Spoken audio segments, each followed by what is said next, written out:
সমাজের মানুষ থেকে বঞ্চিত হচ্ছে, তার বিরুদ্ধে আমাদের এখানে আছে। এইরকম করে আমাদের প্রায় 10টা মহিলার নিরাপত্তার কথা ভেবে, আমাদের শিক্ষা, স্বাস্থ্য, কর্মসংস্থানের কথা ভেবে আমরা সামনে রেখে আমাদের 21শে জানুয়ারি কলকাতায় আমাদের প্রতিষ্ঠা দিবস উদযাপন হবে শহীদ মিনার ময়দানে।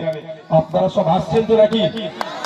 এবারে শুধু ছেলেদের নয়, শুধু ছেলেদের না, আমার কাছে খবর আছে ছেলেদের সাথে সাথে মেয়েরাও প্রস্তুতি নিচ্ছে। হ্যাঁ, মেয়েদেরকেও যেতে হবে। অন্তত আমি বলেছি বুথ ভিত্তিক একের অধিক গাড়ি যেন মহিলাদের হয়। কি মায়েরা আসবেন তো নাকি? 21শে জানুয়ারি বেলা 11টার মধ্যে কলকাতায় আপনাদের পৌঁছাতে হবে। শীতের বেলা আমরা এই এত বেলাও আমরা করবো না, আমরা তাড়াতাড়ি প্রোগ্রাম শেষ করব। তবে শহীদ মিনার ময়দানে একটা বড় চমক আছে। 4-4.5 বছর ধরে যে কোনো একটা চমক আপনারা দেখতে পাচ্ছেন না, সেটাও আছে। আপনারা আসবেন, সেই চমকটা শহীদ মিনারের ময়দানে আপনাদেরকে দেওয়া হবে। পরিশেষে এতটুকু অনুরোধ করব, রাজনৈতিক হিংসায় জড়াবেন না, রাজনৈতিক হিংসায় জড়াবেন না।